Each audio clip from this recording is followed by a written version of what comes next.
Alors, la réponse à la question posée, à mon avis, est souvent les deux.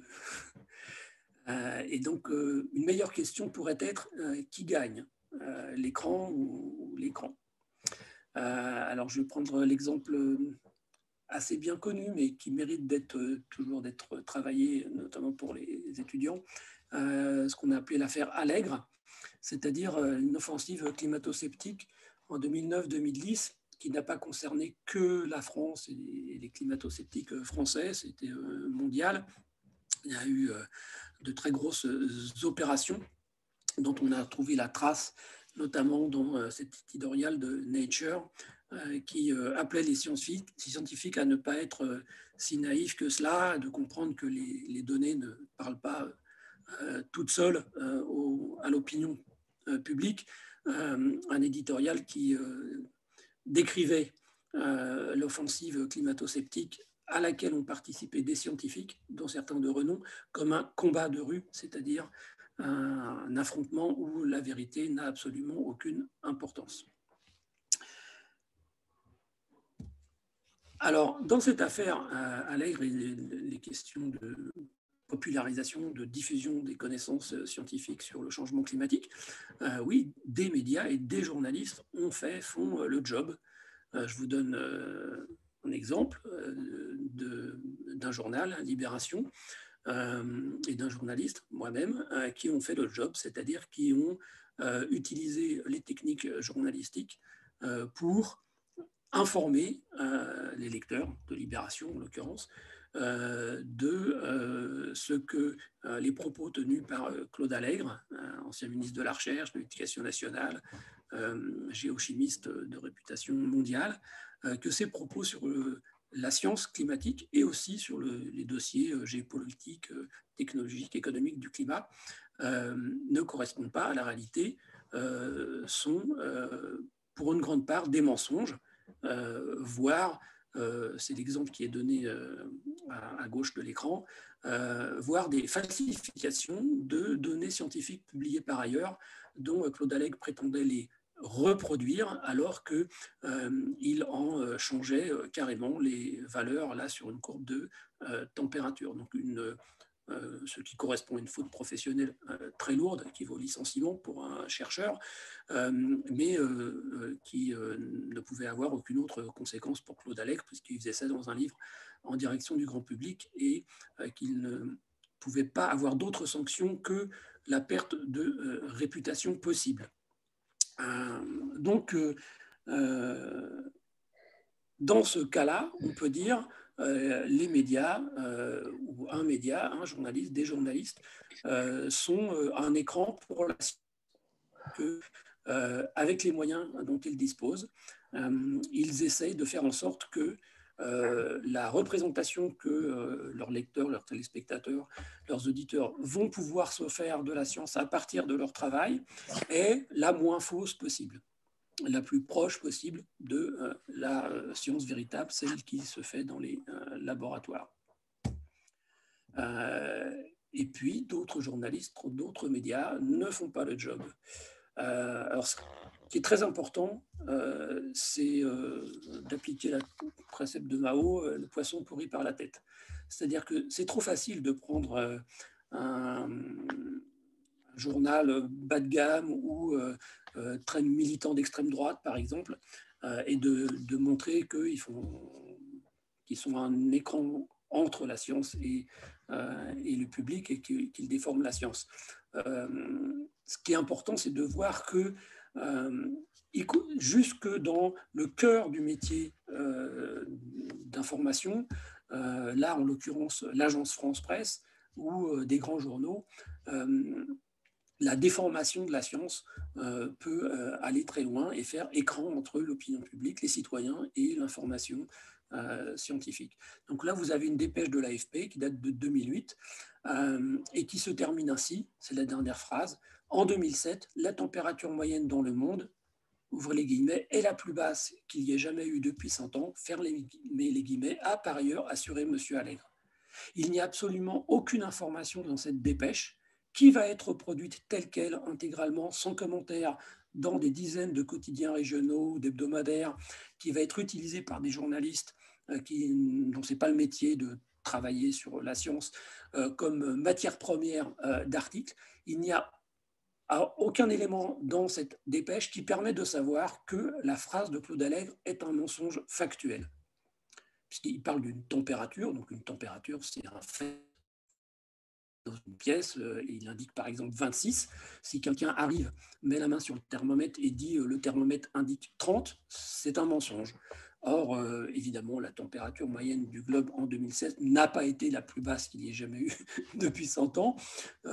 C'est une pure idiotie, évidemment, mais de la part de Claude Allègre, on peut considérer que c'est bien pire qu'une idiotie, puisqu'il est censé être un scientifique de haut niveau. C'est un mensonge. Claude Allègre est capable, contrairement à la plupart des gens, d'aller vérifier si cette information est vraie ou non dans des données de température recueillies par ses collègues climatologues. Donc là, vous avez un exemple assez dramatique parce que c'est un donneur d'ordre, l'AFP, auprès de l'ensemble des médias, un exemple d'incapacité du système médiatique à son plus haut niveau à faire le job. Bon, là, c'était juste pour vous prouver que oui, en 2007, on n'était pas du tout la température la plus basse depuis un siècle. Et normalement, tout journaliste qui écrit sur le climat de la Terre doit savoir cette information puisqu'elle est très facilement accessible. Je vais prendre un autre exemple, toujours dans cette affaire climatique.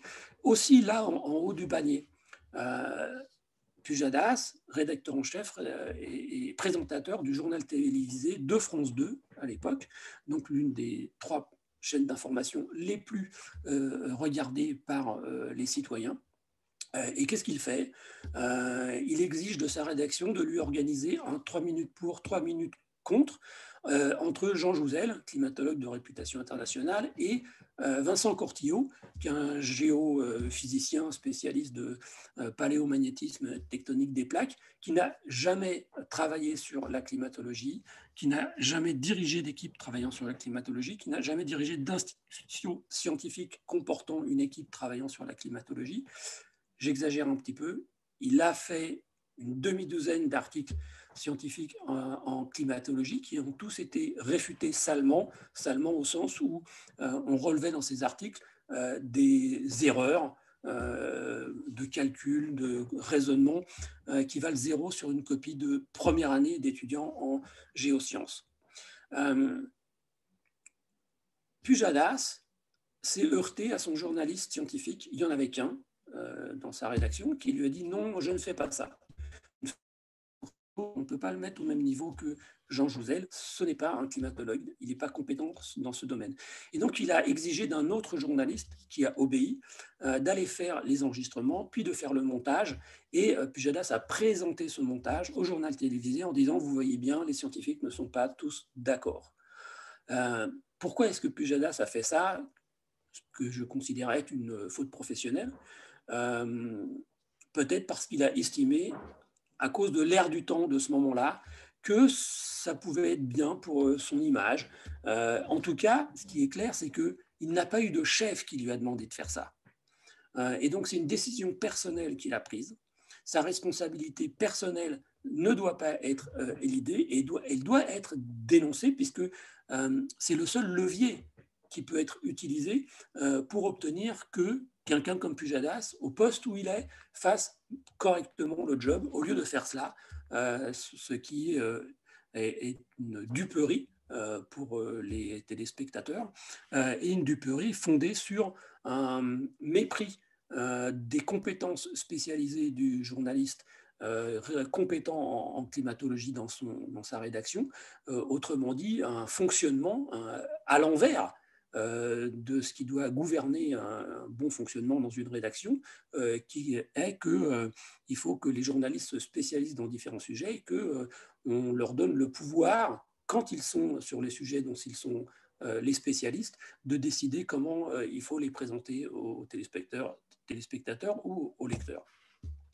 Autre exemple dans le poisson pourri par la tête, Arte, c'est censé être une chaîne de haut niveau intellectuel, de culture. Bon, Jean-François a déjà montré avec les exemples qu'il a pris que malheureusement, c'est pas ce qu'on observe. Eh bien, Arte, avec ma collègue, Madame Giordano, qui sert la soupe à Claude Allègre, avec une absence totale de travail, puisque tout journaliste qui travaille le sujet de la climatologie sait que Claude Allègre accumule les mensonges et les idioties sur ce sujet ô combien important pour le futur de l'humanité, et donc ne traite pas Claude Allègre comme un expert ni comme une source fiable sur ce domaine de la science. Or là, on voit bien que il y a une sorte de négation des bases du métier et pas dans un torchon obscur d'une province française, mais la chaîne qui est censée montrer l'exemple de l'exigence intellectuelle et professionnelle.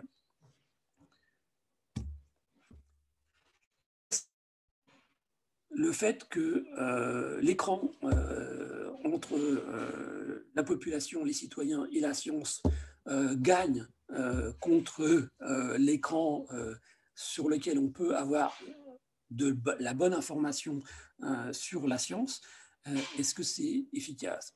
Oui, vous avez sous les yeux un extrait d'une enquête sociologique qui est menée chaque année. On demande aux gens est-ce que lorsqu'on parle du réchauffement de l'atmosphère terrestre dû à l'augmentation de l'effet de serre, est-ce que c'est plutôt soit une certitude pour la plupart des scientifiques, soit une hypothèse sur laquelle les scientifiques ne sont pas tous d'accord? Et qu'est-ce que vous pouvez observer entre 2000 et 2016? Vous pouvez observer que le maximum, l'année où il y a eu le maximum de gens qui ont répondu c'est une hypothèse sur laquelle les scientifiques ne sont pas tous d'accord, correspond à l'offensive climato-sceptique de Claude Allègre, Vincent Courtillot, relayée par de nombreux médias. On arrive à ce pourcentage ahurissant de 45% à l'enquête qui ont cette opinion. On n'a plus que 51% des Français qui pensent que c'est une certitude pour la plupart des scientifiques. Et vous voyez que sur les 16 années, 18 années qui sont présentées, on est là à un pic de désinformation de l'opinion publique. Et sans poursuivre plus longtemps sur ce sujet, vous voyez qu'aujourd'hui encore, enfin en tout cas en 2018, on avait encore 39% des Français qui répondent c'est une hypothèse sur laquelle les scientifiques ne sont pas tous d'accord. Dans ces conditions, est-ce que c'est si facile que ça de mettre en œuvre une politique climatique sérieuse, c'est-à-dire qui met en cause profondément certaines des structures les plus importantes de l'économie française, de la vie quotidienne, de l'idéologie par rapport à la consommation. Enfin, je ne développe pas, mais on voit bien que là, il y a un frein évident à l'engagement de politiques climatiques sérieuses. Petit ajout dubitatif en tout. On parle beaucoup d'agnotologie, d'ignorance socialement construite par rapport à des connaissances. La connaissance dont il s'agit sur cette image, c'est comment fonctionne une centrale nucléaire, un réacteur nucléaire vis-à-vis des émissions de gaz à effet de serre. Bon, dans un réacteur nucléaire, on utilise la fission de l'uranium pour obtenir de l'énergie, donc on ne brûle pas un combustible fossile. Donc le fonctionnement de la centrale n'émet quasiment pas de CO2. On peut évidemment comptabiliser le fait qu'il a fallu faire du béton, de l'acier, etc. pour construire la centrale, mais la connaissance de base, c'est que de l'électricité d'origine nucléaire est très très très peu émettrice de CO2, de gaz à effet de serre. Or, qu'est-ce que vous dit cette enquête sociologique? Elle vous dit qu'en 2017, 44% des Français pensaient que les centrales nucléaires émettent beaucoup de gaz à effet de serre. Et quant aux 34% qui répondent un peu, j'ai un gros doute sur le fait que le peu en question, c'est très clair dans leur esprit que c'est que la fabrication du béton, de l'acier, la construction de la centrale et le cycle du combustible. Je pense qu'il y a plus que ça dans leur esprit. Et c'est quand même un pourcentage hallucinant par rapport à la place de l'électronucléaire dans notre système électrique. Et ce qui est encore plus inquiétant et qui devrait susciter beaucoup de réflexion, c'est que le gradient que vous avez avec l'âge, il n'y a que 32% des plus de 65 ans qui répondent ça aimait beaucoup, mais il y a 63% des 18-24 ans, 55% des 25-34 ans qui répondent oui, les centrales nucléaires émettent beaucoup de gaz à effet de serre. Et c'est assez intéressant de voir que 75% des Français qui sont tout à fait contre l'usage de l'énergie nucléaire pensent que les centrales nucléaires émettent beaucoup de gaz à effet de serre. Alors, la question, c'est d'où ça vient. Il n'y a pas de campagne forte organisée pour convaincre les Français que les centrales nucléaires émettent beaucoup de gaz à effet de serre. Il y a des discours parfois très ambigus de militants écologistes antinucléaires, ça c'est vrai. Mais on peut quand même s'interroger sur comment s'est construit une ignorance aussi forte et aussi massive d'un fait scientifique assez évident, alors que c'est pas si facile que ça d'en reconstruire l'origine et par quel cheminement intellectuel et qu'est-ce qui s'est dit dans les médias pour que les Français en soient à ce point. Je vais vous parler maintenant très rapidement de l'infodémie avec laquelle nous vivons depuis le début de la crise sanitaire provoquée par le coronavirus et la Covid-19. Quelques éléments d'information sur la disproportion qu'il y a entre la bonne information et l'infodémie. Il y a des gens de l'INA, des chercheurs de l'Institut national de l'audiovisuel qui ont fait des petits calculs instructifs. La semaine du 23 au 29 mars, on est en plein confinement, tout le monde ne parle que de ça. Les principales infos continues, BFM TV, LCI, France Info et CNews, ont consacré plus de 400 heures pendant cette semaine-là à la crise sanitaire, soit 14h20 par jour entre 6h et minuit. En gros, on ne parle que de ça. Or, pendant cette semaine-là, Didier Raoult et la chloroquine ont été les stars totales de cette infodémie. Sur BFM TV, le 22 mars, on entend 250 fois le mot chloroquine, ce qui fait jusqu'à 35 fois par heure. Le nom de Didier Raoult est prononcé jusqu'à 15 fois par heure par les journalistes de BFM TV. C'est du lavage de cerveau total. Et puis, il y a les réseaux sociaux qui permettent de prendre la mesure de la dimension du phénomène. Le groupe Facebook qui soutient Didier Raoult, peu de temps après sa constitution, il a 500 000 membres, c'est-à-dire que c'est plus que le plus nombreux des partis politiques français. Son compte Twitter a 780 000 abonnés. Il y a beaucoup d'hommes politiques qui aimeraient bien avoir 780 000 abonnés. Et de son côté, Jean-François Delfraissy, donc le président du Conseil scientifique coronavirus, celui qui informe le président et le Premier ministre de la situation sanitaire et qui leur fait des recommandations. Et par exemple, on a bien compris que c'est parce que dans son deuxième rapport, si mes souvenirs sont bons, Delfraissy dit au président, si vous ne confinez pas, il y aura 300 000 morts, enfin il y aura plusieurs centaines de milliers de morts, je cite. Delfraissy, c'est quand même quelqu'un qui n'a pas de compte Twitter, pas de go Facebook. Et quand on fait une recherche Google sur les deux noms, j'ai fait le 4 février dernier, Didier Raoult, 4 millions de réponses, Delfraissy, 574 000 réponses. Cette infodémie, ce n'est pas seulement un problème que ça fait écran entre la bonne information sur la science et la population, ça fait des morts. Ça fait des morts parce que comme l'annonce Raoult, ça fera moins de morts que les accidents de trottinette. Quand on croit qu'il y a un traitement miraculeux qui sauve tout le monde, etc., eh bien, évidemment, on n'a pas du tout la même attitude par rapport aux gestes barrières, par rapport aux précautions qu'il faut prendre contre la propagation du virus. Et donc, il faut prononcer le nom de Didier Raoult quand on dénonce l'infodémie. Pour le dire un peu violemment, il a des morts sur la conscience. Je ne sais pas combien, mais c'est impossible qu'il y en ait zéro. Et c'est de ça qu'on parle. C'est pas seulement de savoir si on explique bien des questions un peu académiques ou de sciences pures, on va dire, qui n'ont pas d'impact sociétal.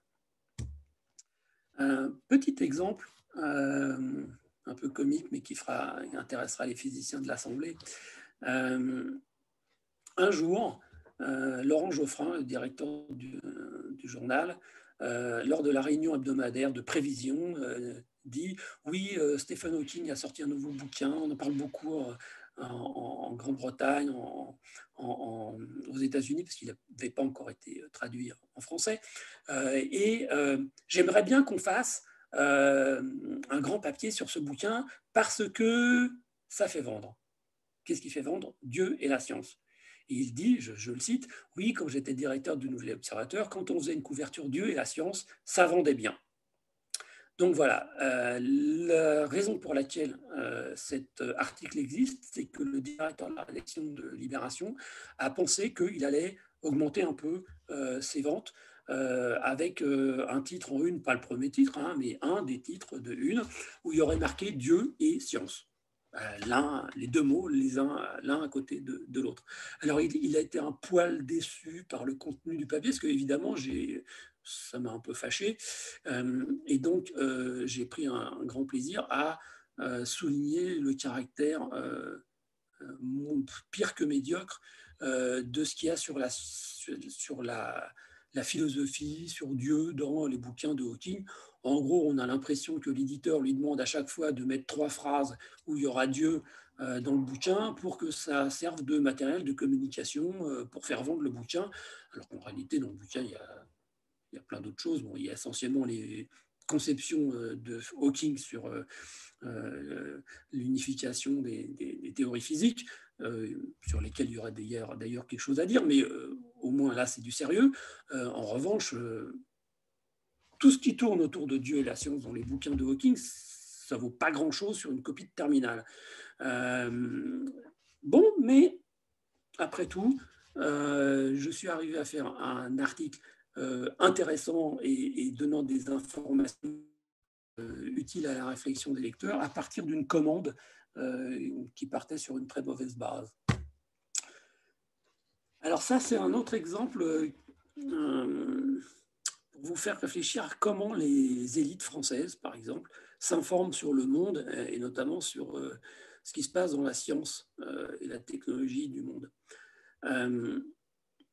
Vous voyez cette une du Monde de 2018 avec ce titre « La Chine, deuxième puissance scientifique mondiale » qui annonce une page entièrement consacrée à ce sujet que j'ai écrite à la demande de Luc Bronner, le directeur de la rédaction du Monde. Et j'avoue que j'ai été très surpris qu'ils en fassent le titre de une.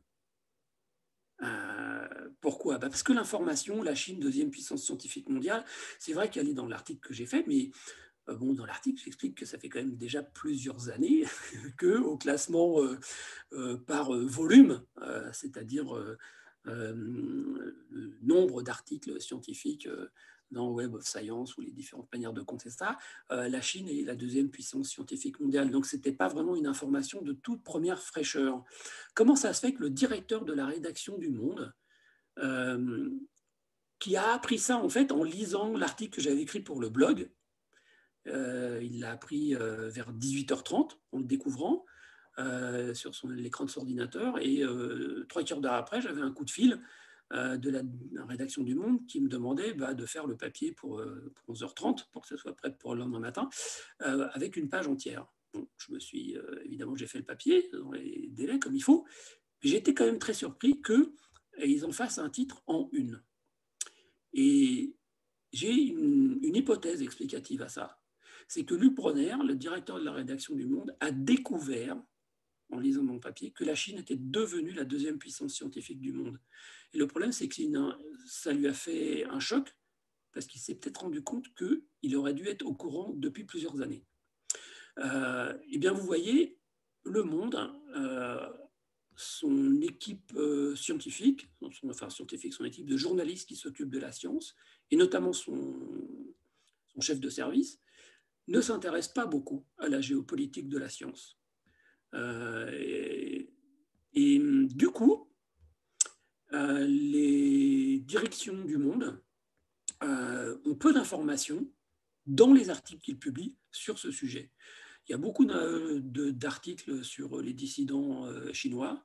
En revanche, en tout cas jusque cet article-là que je leur ai fait, il n'y avait pratiquement rien eu sur l'essor absolument phénoménal de la puissance scientifique et technologique chinoise. Alors, quelle vision du monde ont nos dirigeants de journaux, mais aussi politiques, voire économiques, lorsque ils prennent autant de retard de l'évolution de la géopolitique de la science, parce qu'on a des journaux qui sont dirigés par des gens qui sont très peu compétents dans ce genre de sujet, et des journalistes scientifiques qui ne s'y intéressent pas trop aussi, parce que vraiment, ce n'est pas du tout vendeur.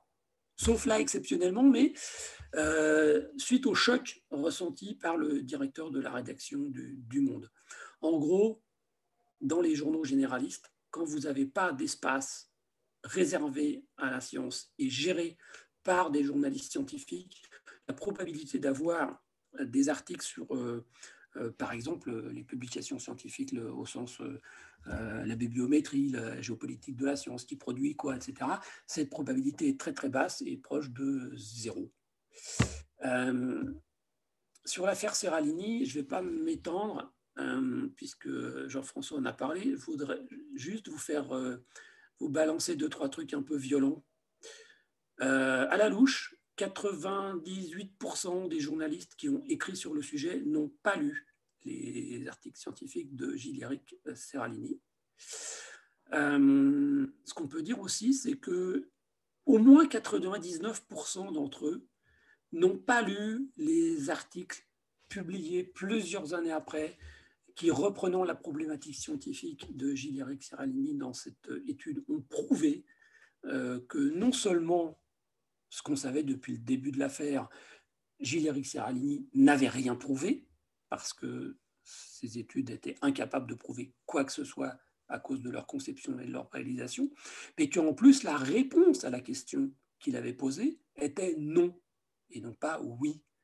Non, quand vous nourrissez suffisamment longtemps des rats avec une diète où il y a du maïs transgénique tolérant au glyphosate, non, ils n'ont pas d'effet, ça n'a pas d'effet négatif sur leur santé. Là, je vais passer vite parce que sinon, je vais dépasser mon temps de parole. Ça, c'est des exemples passés pour vous montrer quand même que ce n'est pas nouveau le problème de comment on parle bien ou mal de la science. Comment on parle d'une controverse qui dure 30 ans, par exemple, une controverse scientifique tout à fait sérieuse, normale, sur la constante de Hubble. Pendant 35 ans, les journalistes, la seule chose qu'ils peuvent dire, c'est la science n'a pas de réponse à la question posée, à savoir est-ce que c'est telle ou telle vitesse. Et pourtant, tout le monde travaille bien. Bon, j'ai eu l'honneur de présenter la solution de l'énigme. La fusion froide, c'est la même époque que la mémoire de l'eau. Pourquoi Science et Vie décide que la fusion froide, c'est la plus grande découverte du siècle? Parce que Science et Vie, la direction de Science et Vie, pense qu'en prenant cette orientation éditoriale, elle vendra plus de journaux que si elle titre la fusion froide, en fait, ça ne marche pas. Et cette motivation dans l'écran qu'on met entre les populations et la science par des médias, eh bien cette motivation est absolument fondamentale. Il faut toujours chercher à qui profite le crime. Alors cette couverture du Nouvel Observateur, c'est la meilleure vente de l'année du Nouvel Observateur. Donc, de la part de son directeur de l'époque, qui était Laurent Geoffrin, c'est la motivation essentielle, d'ailleurs pour Laurent Geoffrin, qui ne s'intéresse absolument pas à la science. C'était la seule. pour faire ça, c'est-à-dire du mauvais boulot, un défaut d'enquête totale, mettre les journalistes pieds et mains liés dans les mains d'un manipulateur qui poursuit des objectifs politiques et idéologiques par rapport à une technologie, donc la négation totale du métier, eh bien, le directeur du journal l'a fait parce qu'il a considéré, avec raison, que ça allait faire une bonne vente et donc de l'argent. Je passe sur la mémoire de l'eau, sauf pour vous rappeler que le 30 juin 88, le titre sur une page du Monde, c'était « Une découverte française pourrait bouleverser les fondements de la physique ». Comme disait Anatole Abraham, avant de révolutionner la physique quantique, il faudra peut-être aller vérifier les plombs à la cave. Vous vous rappelez peut-être cette histoire, la météorite martienne avec des fossiles, carrément. Alors, Libération, comme plein d'autres journaux, en a fait la une. J'ai été obligé d'écrire 5 pages là-dessus. Heureusement, j'ai quand même réussi à faire un article avec toutes les raisons de penser que tout allait s'écrouler. Il n'y a pas une seule des affirmations de l'article de Science qui a résisté à la réfutation. Pas une seule, à part le fait que c'est bien une météorite martienne. Et pourtant, il n'y a quasiment eu aucun journal qui a fait l'effort de présenter à ses lecteurs un démenti prenant peut-être pas au moins la une du journal, mais quand même un peu plus qu'un entrefilet, pour dire, bon, tout ce qu'on vous a raconté là-dessus, c'était complètement faux. D'ailleurs, je vous fais une démonstration, là, vous voyez, c'est encore la NASA avec l'exobiologie, donc 2 pages dans Libération. La première, c'est une bactérie qui invente une autre vie. Donc, je rends compte de l'article paru dans Science et je consacre le tiers final du papier à dire tout le mal que je pense de la com de la NASA et du fait que peut-être que là encore, on est en train de nous refaire le coup de la météorite martienne. Et puis, 1 an après, je vais voir la direction de la rédaction du journal et je leur dis, écoutez, vous m'avez donné 1 page pour faire de la pub pour un article à grand spectacle qui était entièrement faux. Je vous demande la même place pour dire que c'était faux. Dans toute ma carrière, c'est la seule fois où j'ai obtenu la même place pour le démenti d'une information fausse publiée auparavant. Alors qu'en fait, ça devrait être la règle absolue. Chaque fois que vous dites quelque chose de faux, vous devez consacrer au moins le même effort, donc la même surface médiatique, pour atteindre autant de gens au moins, pour leur dire que, ah ben non, désolé, ce qu'on vous avait raconté, ce n'était pas vrai, c'était un écran contre la science et pas un écran pour la science. Soit dit en passant, cette affaire-là, avec le papier dans Science, a eu un effet. Le verre est dans le fruit de la production de scientifiques, puisque, à cause de ce papier, Science a refusé la publication du premier article scientifique correct qui faisait état de la fabrication par un processus de sélection naturelle violent du premier organisme vivant à l'ADN chimiquement modifié. Bon, le papier est paru dans Angewandte Chemie, donc c'est pas non plus c'est une très bonne revue, mais je vous ferai remarquer que la plupart des journalistes scientifiques dans les grands journaux accrédités auprès des groupes de presse publications scientifiques ont chaque semaine le sommaire de Nature, Science, les PNAS, etc. En revanche, je ne connais aucun journaliste qui prend le temps de se faire envoyer le sommaire de Angewandte Chemie.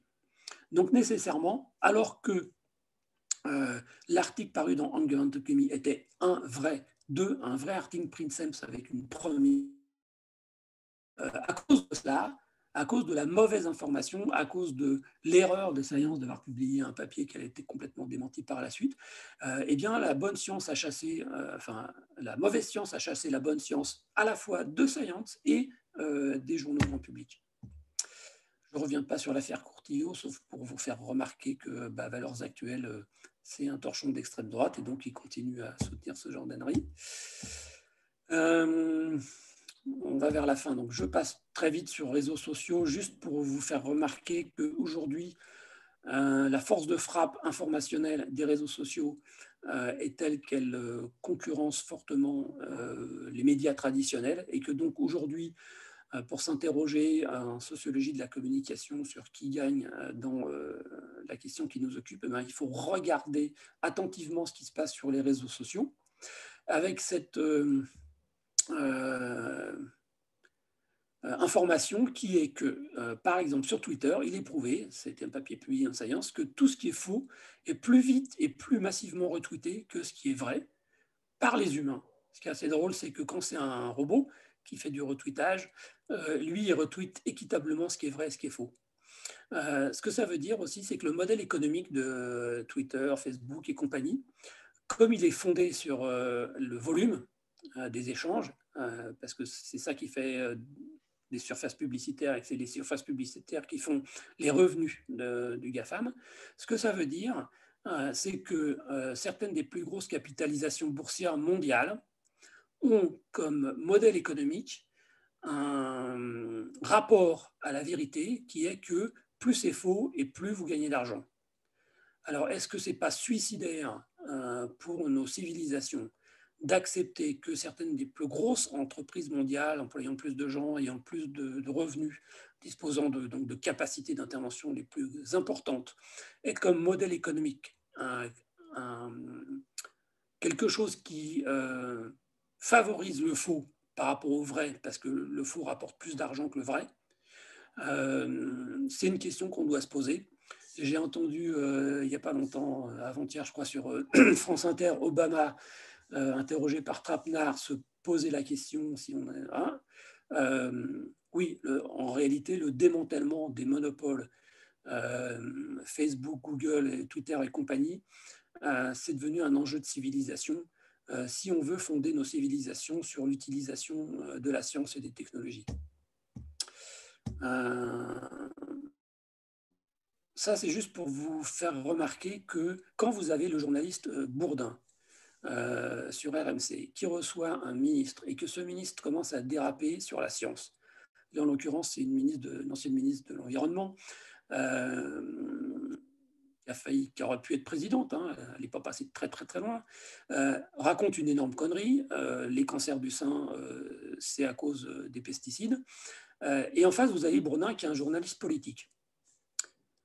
On ne peut pas demander à Bourdin d'être capable de réagir au tac en face d'une ânerie fondée sur quelque chose de scientifique, quoi, où on dit le faux, quelque chose de faux scientifiquement.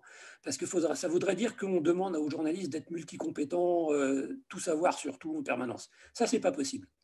En revanche, ce qu'on pourrait faire, c'est que on demande à tous les médias, à chaque fois qu'il y a quelque chose qui est factuellement faux, relatif à la science, qui est dit, eh bien, ce média, par la suite, fait l'effort de consacrer autant de surface médiatique à démentir le mensonge.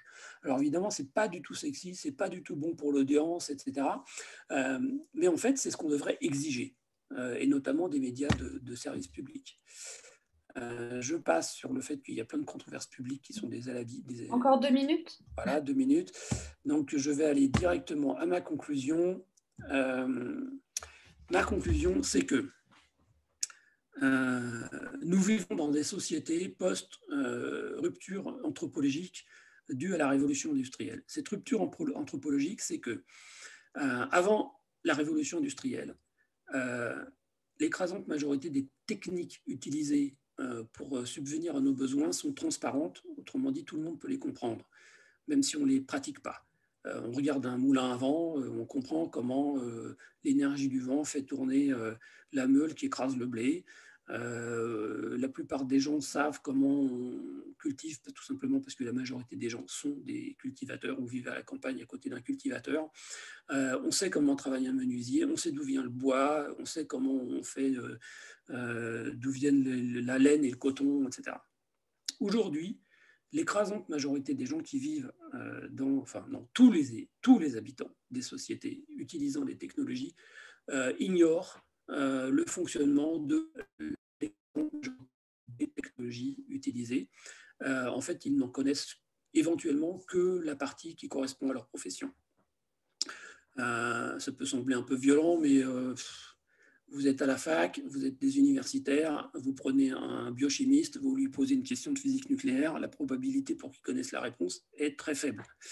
Et puis vous pouvez faire ça dans tous les croisements possibles que vous voulez. Le prix à payer pour l'efficacité, c'est la spécialisation, l'hyperspécialisation des scientifiques. Et en plus, quand on parle de technologie, en général, on parle d'objets qui mélangent plusieurs sciences et des domaines de connaissances extrêmement divers.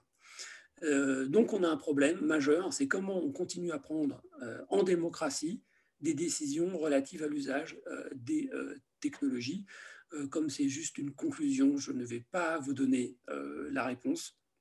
Je vais simplement souligner le fait que c'est l'un des problèmes démocratiques majeurs du XXIe siècle et que si on ne s'y attaque pas, on aura nécessairement des systèmes démocratiques extrêmement bancals, puisque les technologies dont nous dépendons pour notre vie, nous ne pourrons pas en décider par des processus profondément démocratiques. Merci de votre attention.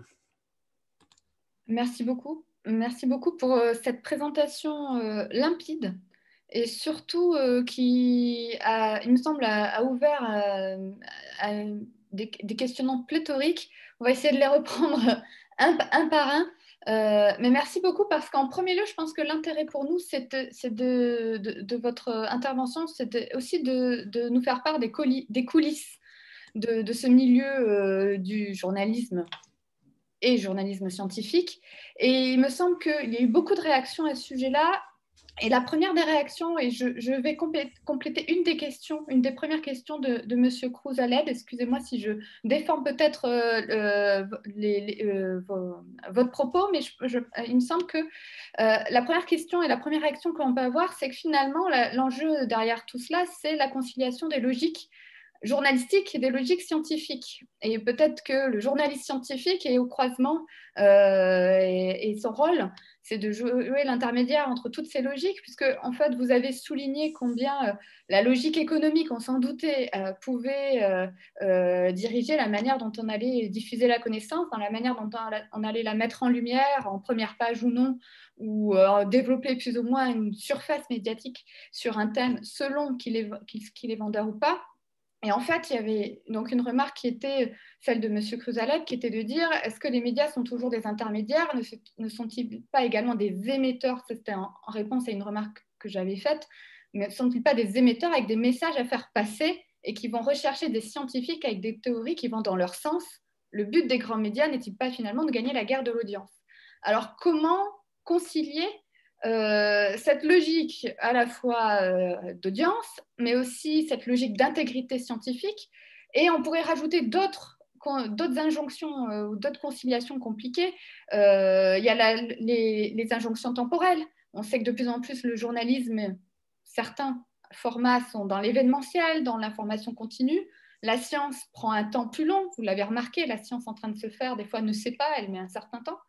Donc comment arriver à gérer ces univers-là, ces logiques-là différentes pour s'assurer au final qu'il y ait une certaine intégrité dans la transmission de la science. Il y a plusieurs niveaux de réponse, mais au moins deux. Le plus simple de ces niveaux et le plus facile à traiter, c'est la conscience professionnelle des individus, des journalistes. Si vous prenez l'exemple de Pujadas et de ce qu'il a fait sur la climatologie, alors qu'il n'y avait aucune injonction de faire ça de quiconque, de quelconque pouvoir, rien. C'est un exemple assez pur du fait que pour que la profession journalistique fonctionne bien, il faut une conscience professionnelle de chaque personne qui fait ce métier. Mais si je puis dire, c'est le plus simple, parce que la plupart des jeunes que je vois dans les écoles de journalisme, ils ont envie de faire correctement le métier. Après, on peut avoir affaire à des personnes éventuellement plus âgées qui ont abandonné tout espoir de se regarder le soir dans la glace en se disant aujourd'hui j'ai bien travaillé pour la société en faisant mon travail de journaliste, et qui cherchent la gloriole ou l'argent ou tout ce que vous voudrez, hein. Ça peut être même très malsain ou médiocre. Mais si je puis dire, ça c'est le plus facile. Bon, on forme les gens et puis on a une société, elle ne sera pas constituée que de gens à la sainteté garantie. En revanche, au plan collectif, là c'est beaucoup plus dur. C'est un problème d'abord, avant tout, presque exclusivement politique. C'est simple. Aucun théoricien de la démocratie ne vous expliquera que vous pouvez faire fonctionner la démocratie sans le pilier d'une information des citoyens qui, outre l'aspect formation initiale, etc., passe par des médias libres, indépendants des pouvoirs politiques et économiques, pluralistes, parce qu'on n'a pas tous la même idée de la société dans laquelle on veut vivre, compétents, donc avec des journalistes compétents, et qui a comme objectif, chaque média a comme objectif, dans le cadre d'un marché de l'information, si c'est privé, ou dans le cadre d'un service public payé par les impôts, d'améliorer la connaissance des citoyens du monde réel. Le problème, c'est dans quel contexte politique et économique on met ces médias pour faire cet objectif-là. Prenons des exemples simples. Si vous avez l'ORTF, c'est-à-dire un monopole public sur les ondes, etc., et que le pouvoir politique a comme conception de ce média que c'est le ministère de l'Information qui décide du sommaire du journal télévisé, bon, bah, ça ne peut pas marcher. C'est une censure politique violente, sauf que ça, c'est évident que ça peut pas marcher. Quand la manière dont les pouvoirs dominants réussissent à influencer les médias pour avoir le même résultat finalement, mais par l'intermédiaire de comment sont recrutés les journalistes, comment ils sont formés, eh bien, c'est plus compliqué à dénoncer, mais il ne faut pas se leurrer, le résultat est le même. Après, il y a tous les médias privés. Alors, les médias privés, en France, vous avez l'Humanité, la Croix, Le Monde, Le Figaro, etc. On peut dire que le pluralisme existe. Mais en réalité, le contexte économique dans lequel ces entreprises aujourd'hui se meuvent aboutit à faire qu'on a un alibi de pluralisme et un océan de journaux dont les dirigeants sont tétanisés par la peur de voir l'entreprise chuter parce qu'il n'y a pas l'argent, parce qu'il n'y a pas les recettes. Et vous le savez très bien, aujourd'hui, la quasi-totalité des grands moyens d'information privés de France sont possédés par des gens qui sont dans le 1 à 10 des plus grandes fortunes françaises. Bon, donc on oublie la presse libre et indépendante, ça n'existe pas. Alors, après, quand vous mélangez incompétence à présupposé idéologique et ce contexte économique, vous avez des choses qu'on peut considérer comme presque rigolotes, hein, comme Laurent Geoffrin qui veut absolument mettre Dieu et la science. Voilà, bon, ok. Après, on peut détourner le truc et faire quelque chose de correct quand même. Mais quand on regarde les grands sujets de science et qu'on fait des enquêtes, il y en a très peu d'ailleurs, et c'est très mal. Hein, engueulez vos collègues sociologues. Demandez-leur de faire des enquêtes sur les connaissances des Français et pas seulement sur les attitudes qu'ils ont vis-à-vis des sciences et des techniques. Parce que chaque fois qu'on le fait, on pleure, quoi. Et on pleure parce qu'on se dit, mais comment est-ce qu'on va gérer nos sociétés qui sont tellement dépendantes des technologies pour tout, pour l'alimentation, pour les transports, pour le chauffage, pour nos relations internationales, etc. Comment on va gérer ça avec une société qui est massivement ignorante et à tous les niveaux, vraiment tous les niveaux. Je vais vous faire rire avec le ministre de la Recherche qui a demandé un jour au président du CNES si les satellites passaient au-dessus des nuages.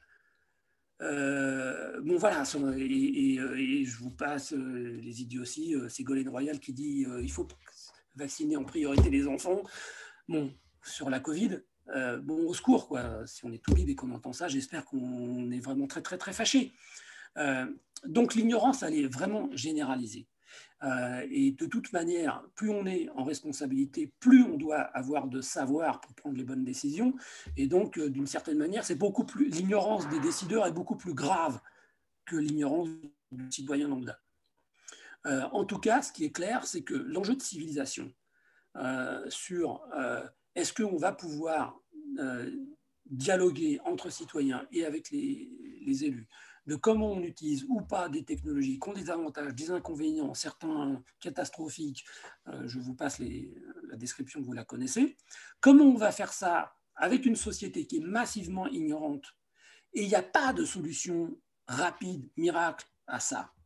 Parce que c'est la quantité de connaissances qu'il faut mobiliser pour, par exemple, décider comment on fait avec la Covid ou comment on fait avec l'énergie ou comment on fait avec l'agriculture, elle est vraiment considérable. Personne, aucun individu ne peut les maîtriser, même s'il a fait Polytechnique, ELENA et tout ce que vous voulez. Et donc, dans ce contexte-là, la qualité de l'information du citoyen et des décideurs, c'est quelque chose qui devrait être considéré par les dirigeants politiques comme un objectif fondamental. C'est-à-dire que normalement, un élu démocrate, dans l'âme, je parle démocrate au sens qui est pour la démocratie, je ne parle pas d'opinion politique, devrait considérer que, par exemple, l'investissement public dans la qualité de l'information des citoyens sur les sciences et les technologies, on ne doit jamais mégoter. De la même manière qu'on ne doit pas mégoter que oui, il faut que tous les enfants aillent à l'école. Pour savoir voilà, ce qu'on apprend à l'école. Eh bien, on devrait se dire que les chaînes par exemple télévisées publiques, on devrait leur dire c'est open bar, chaque fois que vous demandez 1 million pour faire une émission sur la science, on vous le donne le million. Or, la situation, Jean-François a parlé d'une émission sur Arte avec Dambricourt-Malassé. C'est quoi l'histoire ? Moi, pendant 2 ans, avec une société de production qui s'appelle Point du Jour, qui est de très bonne qualité, qui a fait d'excellents documentaires pour la télévision publique, pendant 2 ans, on a essayé de convaincre France Télévisions de faire une série de 2 heures ou 3 heures sur le climat.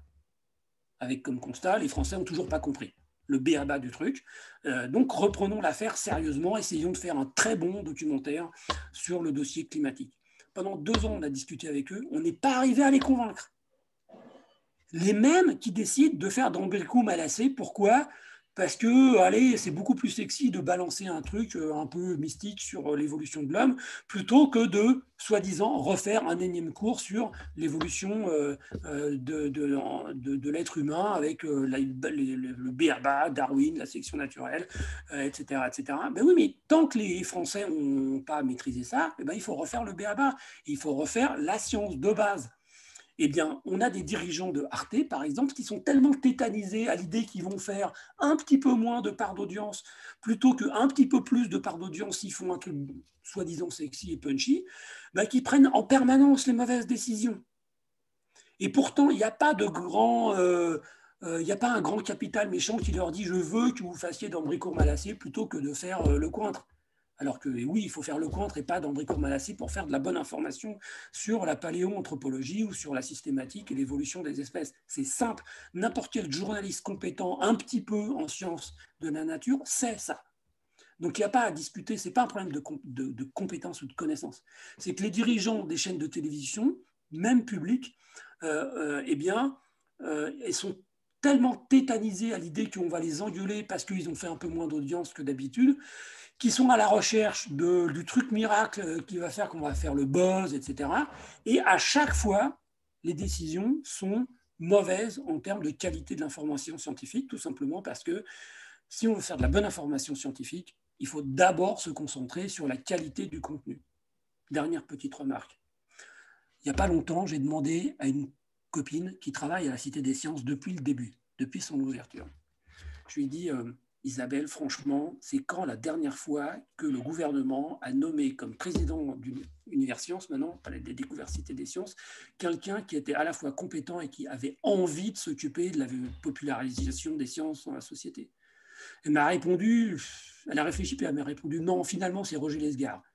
Oui, mais Roger Lesgard, pour ceux qui ne se rappellent pas, je suis vieux, c'est le premier président de la Cité des Sciences, 1986. Donc depuis, il n'y en a pas eu un seul qui était vraiment bien. Ben voilà, le gouvernement, quand il regarde son budget, sa principale dépense en culture scientifique, c'est la Cité des sciences. Et qu'est-ce qu'il met pour diriger ça? Il met des courtisans, il met des gens qui sont comme Claudie Haineray, donc l'ambulance, quoi. Quelqu'un qui était pas capable de faire ça, qui n'a ni les compétences, ni la formation, rien. Autrement dit, pour les gouvernements socialistes, de droite, etc., qu'on a eu, eh bien, l'information scientifique du public, on s'en fout. Pourquoi? Parce qu'en réalité, ce n'est pas des gens qui sont vraiment très démocrates. C'est mon opinion un peu violente. Et merci de la partager. Vous avez utilisé les termes d'information, d'ignorance. Évidemment, lorsqu'on entend cet état des lieux, les nombreuses réactions ont tourné autour de la question de l'éducation. Alors, certains ont partagé leur expérience en tant qu'enseignants et soulignent comme bien parfois il est difficile d'enseigner la science, notamment par le fait que les manuels ne sont pas forcément à jour ou que les connaissances scientifiques de base, je cite, des élèves diminuent de plus en plus. Donc, si on revient sur cette question d'éducation qui semble essentielle là, au cœur de la problématique, on a une question, je me permets de la relayer, j'essaie aussi de la retrouver, pardon, de Léa Montaureau qui demande, pour vous les médias, enfin vous avez répondu en partie, hein, mais les médias ont-ils une responsabilité éducative lorsqu'ils abordent une question ou un sujet scientifique ou seulement d'information? Et peut-être que l'on peut aussi poser la question à Jean-François. En tant qu'enseignant-chercheur, est-ce que les scientifiques n'ont pas aussi une responsabilité éducative et que cette responsabilité, elle est de plus en plus criante et impérative actuellement? Alors, quelle serait votre réaction par rapport à cette responsabilité d'éduquer? Si éduquer, ça veut dire parler, expliquer les bases d'un sujet qu'on est censé apprendre à l'école et pas la pointe avancée de la recherche, l'information en fait d'actualité, bien sûr que oui. C'est-à-dire que si je fais un papier sur le fonctionnement d'un réacteur nucléaire, je suis obligé de rappeler le b.a.-ba de la fission. Le conseil qui est le plus constamment donné à des journalistes auxquels on donne à écrire sur un sujet de science, c'est vise le niveau collège. Parce qu'au-delà, ou en tout cas, part du niveau collège, pas au-delà. Parce que sinon, d'emblée, tu perds la majorité des lecteurs. Bon, l'écart qu'il y a entre le niveau collège et puis le corpus scientifique, il est tellement monstrueux que oui, il faut réexpliquer à chaque fois les bases. Si vous faites un papier sur l'évolution, il faut expliquer des choses que Darwin a découvertes il y a 150 ans et qui sont aujourd'hui pas partagées par l'écrasante majorité de la population, même des gens qui ont un bac+8 dans différents domaines, mais pas en biologie. Donc, si pour vous, éducation, c'est ça, oui, bien sûr. Je dis souvent, la différence entre un journaliste scientifique et un journaliste sportif, c'est que le journaliste sportif, quand il fait un compte-rendu de match de foot, il n'est pas obligé d'expliquer que ça se fait avec un ballon, avec 2 buts, 2 fois un joueur, un arbitre, et que l'objectif du match, c'est de mettre plus de ballons dans le but de l'autre équipe que dans le sien. Voilà.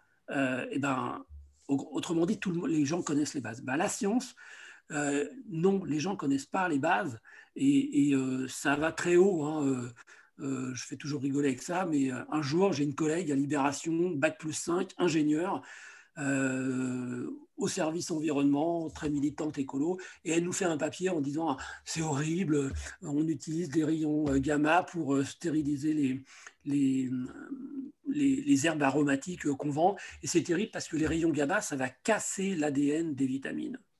Ok.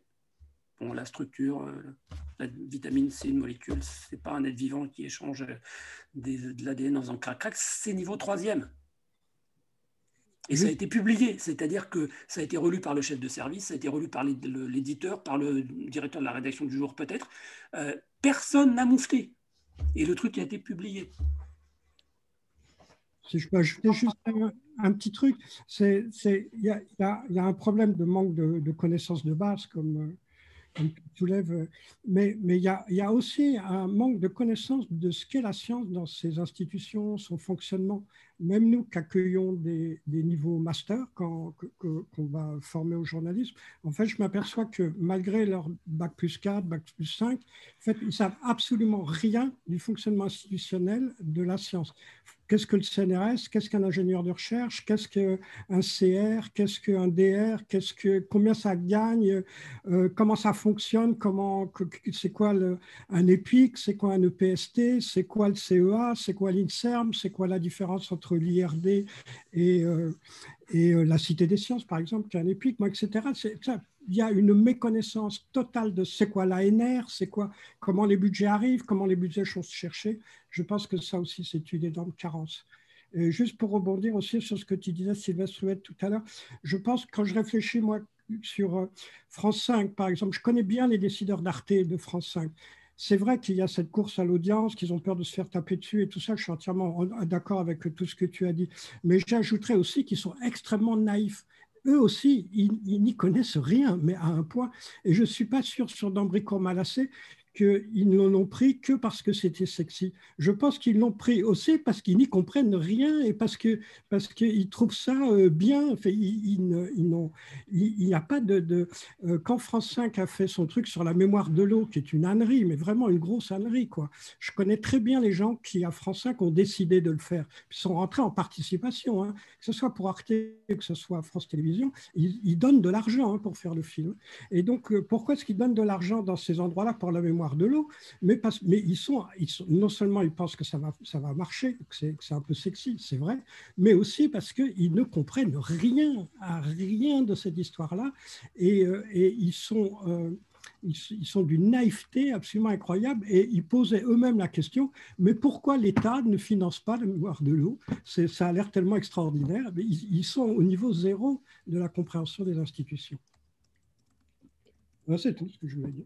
Pour rebondir sur vos deux réponses, lorsque vous évoquez le fait que le public est ignorant, tant du point de vue des connaissances que du point de vue des institutions, et qu'il faut qu'on fasse un effort d'éducation à ce sujet, ça me fait penser, avec encore une fois ce contexte de la Covid-19, ce que le public a découvert, c'est finalement une figure de la science qui n'était pas unique, mais plutôt plurielle. Je pense qu'il y a eu aussi un effet sur le fait de se rendre compte que la science en train de se faire, ou la science tout court, est faite de thèses qui peuvent être différentes et il y a plusieurs opinions, plusieurs points de vue. Donc il y a une forme de désacralisation de la science qui a pu avoir lieu.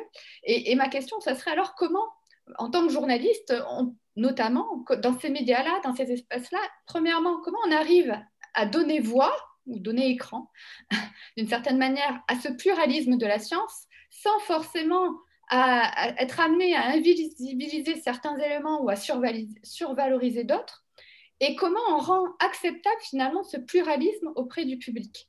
Parce que c'est aussi ça qui a créé peut-être donc ces débats qu'on a pu voir, ces incertitudes, ces contradictions aussi, c'est peut-être aussi ça qui a pu créer une certaine disqualification de la science auprès du public.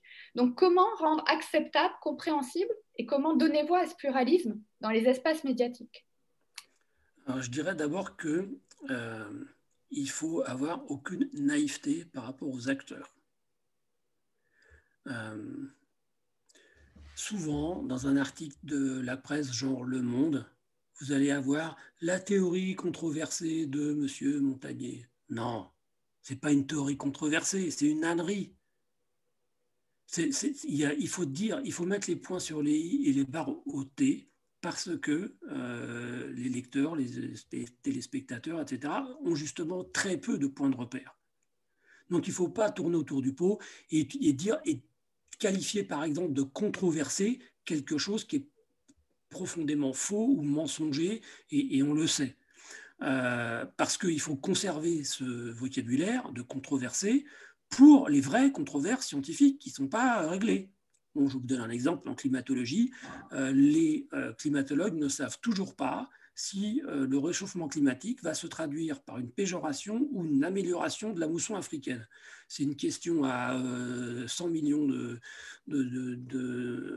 morts à la fin.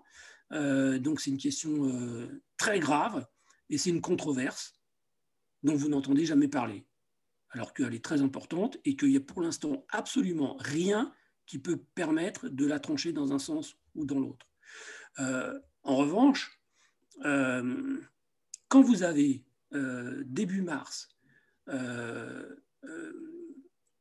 non, c'était pas début mars, c'était au fin février, enfin en tout cas, pas très longtemps avant le confinement, le premier confinement, Raoult qui sort que ça ne fera pas plus de morts que les accidents de trottinette et que c'est la fin de partie pour la Covid-19 parce que l'hydroxychloroquine, c'est terminé. Moi, à ce moment-là, au moment où il dit ça, je suis invité à un débat sur l'information scientifique par vos collègues de l'Institut Pasteur à Paris. Et bon, il y a une salle, tout ça, on débat. À ce moment-là, il n'y avait pas de masque, ni de confinement, ni rien. Et je leur dis que mon écœurement d'entendre ça, que c'est extrêmement dangereux de dire une chose pareille. On n'est pas encore dans les morts et tout, mais je ne suis pas un journaliste spécialisé en santé, et pourtant, avec les maigres connaissances que j'ai, je sais déjà à ce moment-là qu'on ne peut pas dire ça. Éventuellement, on peut dire qu'il y a une hypothèse faite par des médecins chinois. Est-ce qu'on peut utiliser l'hydroxychloroquine? Pour l'instant, on n'a que très peu de résultats. Peut-être que ça va marcher. Ça serait une très grande chance. Mais annoncer comme ça, de but en plan, que la question est réglée, qu'on a le médicament et que c'est fini, c'est d'une imprudence folle.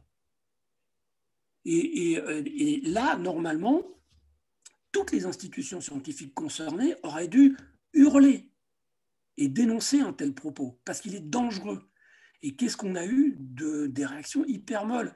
On n'était pas du tout en face d'une controverse scientifique. On avait un article scientifique chinois sur très peu de gens, avec des résultats très ambigus, et on avait une observation en boîte de pétri, pas sur des cellules pulmonaires, d'une activité antivirale de l'hydroxychloroquine. N'importe quel médecin un peu connaisseur vous dit tout de suite, bon, on n'a pas de quoi trancher, et c'est déjà arrivé des dizaines de fois qu'on ait une molécule qui marche en boîte de pétri et qui ne marche pas dans le corps. Donc, on ne dit pas fin de partie, c'est terminé. Et là, on voit bien que le processus à l'œuvre dans les médias et dans les réseaux sociaux, c'est que plus vous allez avoir des positions tranchées, monter le buzz, etc., et plus ça va fonctionner. Parce que les gens, c'est de la psychologie sociale, vont être attirés par ça. Et donc, le moteur, par exemple, de la déclaration de Raoult, c'est la volonté de Raoult de faire de l'audience, d'avoir une surface médiatique. Ça peut sembler dingue, ce n'est pas son job, normalement. Oui, mais Raoult, il est pathologique. Il est pathologique et les journalistes spécialisés en sciences, connaissant le gars, le savent. Et ils le savaient avant. Quand il y a eu la découverte des virus géants, Mimivirus et compagnie, donc dans les années 2011, notamment avec les équipes de Marseille, avec des articles publiés dans les meilleures revues, y compris Science, avec comme co-signataire Didier Raoult.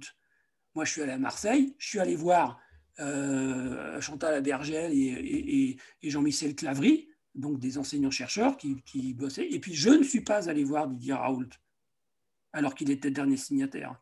Parce que je savais déjà que c'était un type que, ben voilà, il y a plein de problèmes. Dès qu'il est en face du public, des citoyens, il raconte des conneries sur le climat, alors que ce n'est pas du tout son job. Voilà. Et donc, quand on sait ça, les journalistes scientifiques, ils doivent être experts en scientifique. Ils doivent les connaître. Ils doivent savoir comment fonctionne le système. Et donc, ils doivent être capables d'identifier les cas. Parce que les cas pathologiques, il n'y en a pas tant que ça, hein, en réalité. Mais il faut savoir les identifier justement parce que c'est ceux autour desquels il va y avoir un enjeu médiatique et politique dans l'expression publique. Parce que on va dire que les scientifiques normaux, ce qu'ils veulent, c'est faire une bonne recherche, être récompensés par leur pairs. Ils n'ont pas spécialement envie de passer à la télévision. Et donc, quand vous avez Pourquoi Macron est allé le voir? Parce que les conseillers en com de Macron lui ont dit la moitié des Français soutiennent Raoult, donc tu vas aller profiter de l'aura médiatique de Raoult en ce moment. Voilà. Et je trouvais, quand la chose s'est faite, avec d'autres collègues, on a trouvé ça irresponsable de la part du président. Irresponsable. D'aller donner une sorte de caution politique officielle à quelqu'un qui a raconté autant de danneries du début à la fin. Alors, pour comprendre aussi pourquoi il y a eu autant de ce comportement de Macron, il faut aussi se rappeler qu'en janvier, le gouvernement français raconte des conneries. Buzyn qui dit le virus n'arrivera pas, qu'est-ce qu'elle en sait? En plus, on sait maintenant, enfin pas très longtemps après, on a su qu'il était déjà là en Europe quand elle dit ça. Hein. Mais surtout, à l'époque, les spécialistes français en virologie et en maladies infectieuses ne sont pas en train de sonner le tocsin pour dire au gouvernement et à Macron « faites comme les Vietnamiens ». Alors qu'il aurait fallu faire ça, peut-être que ça aurait permis d'éviter le confinement par la suite. Mais ça aurait supposé un dialogue avec la société, tel que, par exemple, les pouvoirs politiques coréens ont été capables d'avoir plusieurs années avant la crise sanitaire pour la prévenir et donc de mettre en place des systèmes capables de stopper la propagation d'un virus respiratoire dès son arrivée et donc d'éviter de confiner l'ensemble des populations. Mais ça exige évidemment des mesures extrêmement sévères et surtout extrêmement rapides. C'est-à-dire que Buzyn a fait sa déclaration sur le virus n'arrivera pas, ça doit être vers le 15 janvier ou le 25 janvier, 20-25 janvier. Le gouvernement vietnamien a décidé de sa politique pour stopper la propagation du virus le 15 janvier et il avait fermé ses frontières le 11 janvier, alors que l'OMS a déclaré l'émergence de maladie le 10 janvier. Et donc finalement, la question qui est posée là, c'est comment on s'organise pour avoir des pouvoirs politiques capables d'écouter les alertes avancées de scientifiques, notamment dans des questions sanitaires, et d'avoir des relations de dialogue avec la population leur permettant de faire passer des décisions a priori impopulaires, difficiles, mais qui sont pourtant les meilleures pour la suite. Et là, on voit bien que sans culture scientifique étendue, élargie, promue en permanence, c'est presque impossible d'avoir ce dialogue.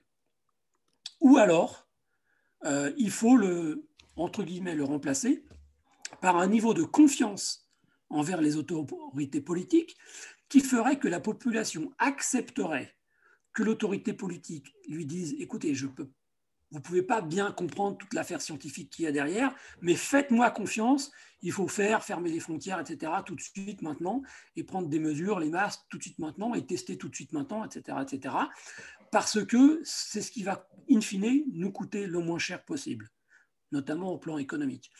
Pour être capable de faire ça, il faut soit un niveau de culture scientifique très élevé, soit un niveau de confiance très élevé. Aujourd'hui, on n'a ni l'un ni l'autre. Et bon, c'est aussi une démonstration par rapport à beaucoup d'autres sujets sur lesquels il faut prendre des politiques difficiles et qui exigent à la fois de la confiance dans les autorités politiques et de la connaissance dans les sciences et les technologies de la population, si on veut le faire démocratiquement, parce que sinon, c'est le cas du Vietnam, on le fait autoritairement, dans un tel contexte, on voit bien que l'objectif du niveau de culture scientifique des populations, à la fois par l'éducation et par ce qui se fait avec les médias, enfin, tout ce qu'on vient de discuter, il doit être hissé à un niveau absolument sans précédent. C'est-à-dire que l'effort qu'on doit faire pour la culture scientifique des populations, il est du même niveau, de la même intensité que quand à la fin du 19e siècle, on a décidé qu'on allait construire des écoles primaires dans tous les villages de France, que les maires allaient construire des maisons et qu'ils allaient les filer aux instituteurs et les institutrices pour compenser leurs faibles revenus, et qu'on allait hisser le niveau de formation initiale des enfants de ce qu'il était, c'est-à-dire pas grand-chose, jusqu'à au moins le certificat d'études. C'était un effort politique, financier, économique majeur. En fait, on est devant le même mur. On a besoin de faire ça. Merci beaucoup pour cette réponse complète avec le terme clé de confiance qui s'allie à celle de la connaissance et qui me semble être une bonne ouverture pour de futures réflexions. Ouverture parce que le temps court et malheureusement, on va devoir terminer cette séance. Merci à Jean-François Ternet, merci à Sylvestre Huet pour ces interventions qui ont permis, il me semble, et je l'espère aussi pour ceux qui étaient présents, de décortiquer un petit peu plus et d'essayer de un peu dépeloter ces enjeux de diffusion de connaissances, de relations entre sciences, journalistes, société. Pour ceux qui ont été intéressés et qui veulent réécouter cela à tête un peu plus reposée, la captation sera disponible sur le site du Centre d'Alembert. Donc, vous pourrez, après que le montage soit réalisé, vous pourrez aller sur le site et re-regarder les vidéos si besoin. Merci encore, merci à tous, merci pour votre présence et merci aux réactions dans le chat. Il y avait d'autres questions, évidemment, on ne peut pas donner toute la parole à tout le monde, mais merci pour vos réactions et qui ont pu aussi alimenter la réflexion. Merci encore à tout le monde et passez donc une bonne fin de journée. Au revoir. Au revoir, merci, bonne fin de journée. Au revoir, merci.